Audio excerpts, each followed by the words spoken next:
Heidi ho out there in YouTube land. Got the old 89 100 horse 4-cylinder inline Merc laying here on the old bench. And I didn't do a whole big video on all this. I've had, the exhaust port cover off. I had the daggum water jacket cover off on the front, because on these, if you take what you think is the head off, it's not the head, it's just a cover for the water jacket. These cylinders are actually all encased. But I didn't make a video on all that, because that's taking everything apart is pretty much self-explanatory. You take pictures of what you're taking apart and la la la la la. That way you can put it back together. But anyway, out last Saturday, spun a rod bearing on the second cylinder.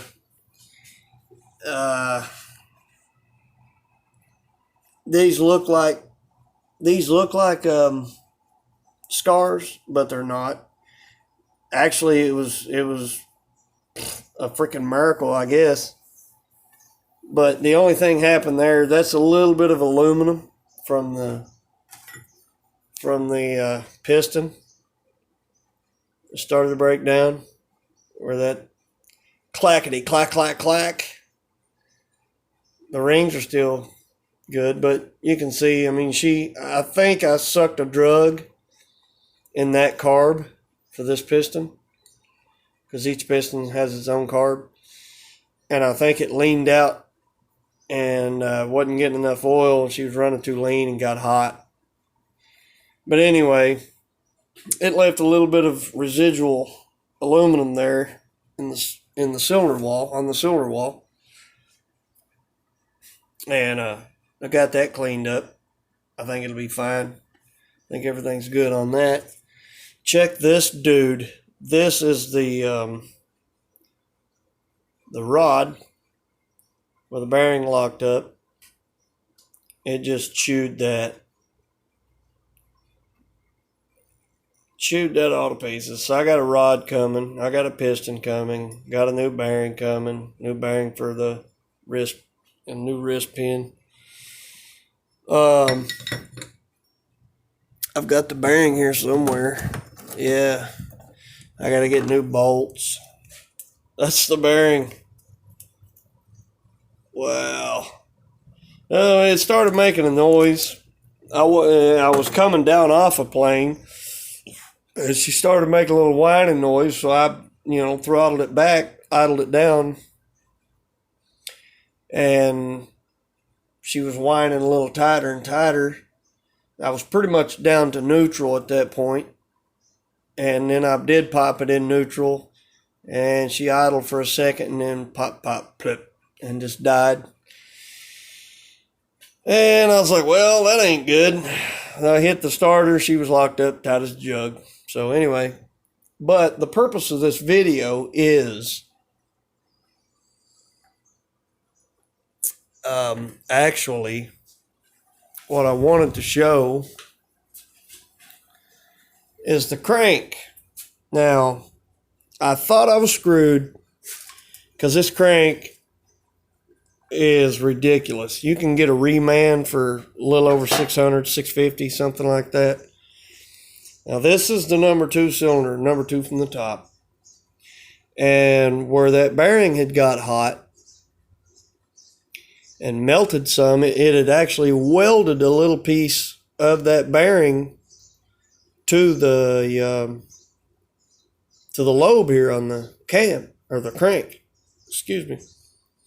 So I had a big chunk of metal basically welded to the crank, to the lobe on the crank here. And you can see it discolored it a little bit. And yeah, these look split. They're not split. That's the way they're made. They're a 2-piece, you put them together. But yeah. Anyway, so And I talked to a guy, and he's like, yeah, man, you got to have that turned. That's, yeah. And I was like, man, ain't there any way? And he's like, well, if you're really careful, you might take and file that down. And, smooth that down. Don't touch nothing but the metal chunk that's welded on there. So I thought, well, heck, maybe I'll try a dull file, one that's kind of dull a little bit. That way it won't cut the hardened steel that the crank's made of, and it'll just cut what was welded to it. And so that's the result. Just a little stain on that. But that is, dude, you can't feel it. There's like one little bitty pit there. But, that's polished up, dude. That is slick. And so I'm going to run it. Run it and watch it. High speed, low drag right there. That is, frig, dude. You can see the little stain right there. Just a little stain. But, to run your finger on that is smooth as silk. So, that may be a little trick for someone. If, you spin a rod bearing and you lock that dude up and, you've got no grooves. There was no grooves in it anywhere. There was just a little chunk of metal kind of welded to it that had came off of these roller bearings and welded to that. So I'll do a follow-up when I get this dude back together with a bearing and all that, and we'll see. But hey, I didn't really have, by the time I bought this, $650 and then $650 for all the other crap. By the time you buy this piston, the bearing here and the rod and that bearing's $87 for that one. The bolts are $10 a piece. You're in at $650. So if I had to buy this, I'd be in at $1,300. Shoot, dude. It ain't like, I'm going to drive it every day. It's not like it's a car. You're going to put 100,000 miles on the damn thing. It's, you're going to take it out 8, 10, 15 times a year, maybe. Run it. But, man, there is no reason why that won't work. I didn't take anything off of it. I've sanded that with WD-40. I think I might have used a little transmission fluid too. And what did I use? I used 1,000 grit sandpaper. 1,000 grit sandpaper. It was slow. I didn't get it done fast. It took a bit. Now I took a fairly dull flat file. It was pretty dull. And just filed on that guy right there. Until basically you just filed it so thin it finally just goes away. There's no rough spots. The file I was using wouldn't even cut this crankshaft. It won't even scratch it. So then I went over it with 1,000 grit sandpaper, kept it plenty wet with WD-40, and I used some transmission fluid there just for tutus and giggles. But, there's hardly any hours on this crank, dude. You can't really tell on the video, but, everything in this thing's just immaculate. Can't be many hours on it. And I was just like, dude, I was sick to my stomach. Man, I don't know. No way. Have to get, a whole new crank just for one little chunk of metal kind of stuck to it, welded to it. But I think that'll work. And we'll see. And I'll see. I'll be the guinea pig on that, I'm going to I'm going to put this in when the parts come. The piston itself, they didn't have. It's on back order, so they said it was still shipped within 8 days. So, a couple weeks, we'll get those parts in and put her all back together. But you can see she did get a little warm there, Captain. But I'm gonna risk it. I'm gonna try it. I'm gonna put it back together and run it. And see what happens. I mean, hell, what do you got to lose? You know what I'm saying? You don't really have anything to lose.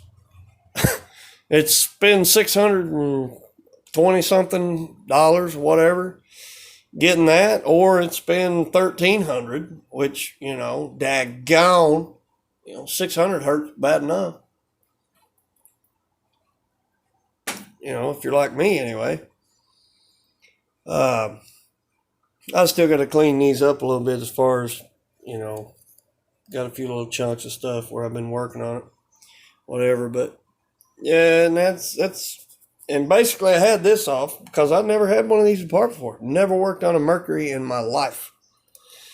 So I'm like, all right, well, I pulled this, the head, what I thought was the head, pulled that off, and all I could see was just a cylinder in there with a threaded hole for the spark plug. And I'm like, wow, what the hell? So I pulled this off to see if I was trying to see this cylinder here. You know what I mean? I was trying to see if that was screwed or not.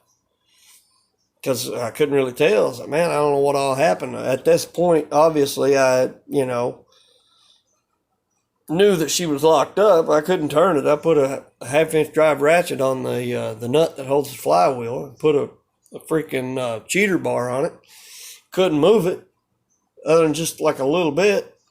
So I pulled this off, knowing that I should be able to look in the exhaust port to see the cylinder wall. And I could, but just the one side. And I saw the the piston was in pretty bad shape. So I peeled this dude off, peeled the crank all out and everything. You got to take this power head off. I mean, because there's these bolts here, and then there's one other one. You can get it out by just taking these loose and raising it up off the lower unit. Get that one bolt out. And you can get the cover off of it, but you can't pull that crank without taking this thing off of the lower unit. Or at least, I guess you could prop the thing up that high. You could prop it up that high with blocks of wood and then get in there and get your bolts out. But at that point, I mean, shoot, I had this off, I had that off. It didn't weigh 50, 60 pounds. So I just picked it up and brought it in here and flopped it down on the desk. But anyway, anybody that's watched any of my videos, that I only do videos on something that I've found I think is a big help or that is a freaking sweet deal. And, if you've spun a rod bearing, which is pretty common on these two strokes, you can break a crank if you hit something in the water, break a crank, or you lean one out, you'll burn a rod bearing, man. It's common stuff. But if this works, then, hey, if you get another couple, 3 summers out of it, hell, I mean, that was worth $600. You can always rebuild it later. I mean, I hate to dig into it this far, you know what I mean, and not just completely rebuild it. But in all honesty, it's not that big of a job to take this thing down to the bra and panties like it is right here. If I had the money, then yeah, I'd say, heck, man, I'm in it this deep. I'm going to put a new crank in it. I'm going to put all new rod bearings. I'm going to put, new bearings here, blah, blah, blah. New rings. I'm just going to do it. But if you don't have the money, you just want to freaking get out and run around a little bit on the weekends, everything looks good. I see no issues. The rings are still Good and springy. There can't be a lot of hours on this unit here. You know. Anyhow, enough rambling. I wanted to show you guys that.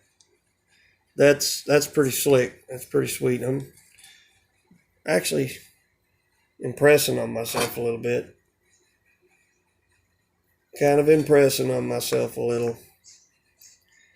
But if you spun a rod bearing and you got not grooves, but if you got a little chunk of metal that's, it's all black looking and it was a little chunk of metal stuck on there, do not just freaking give up, dude.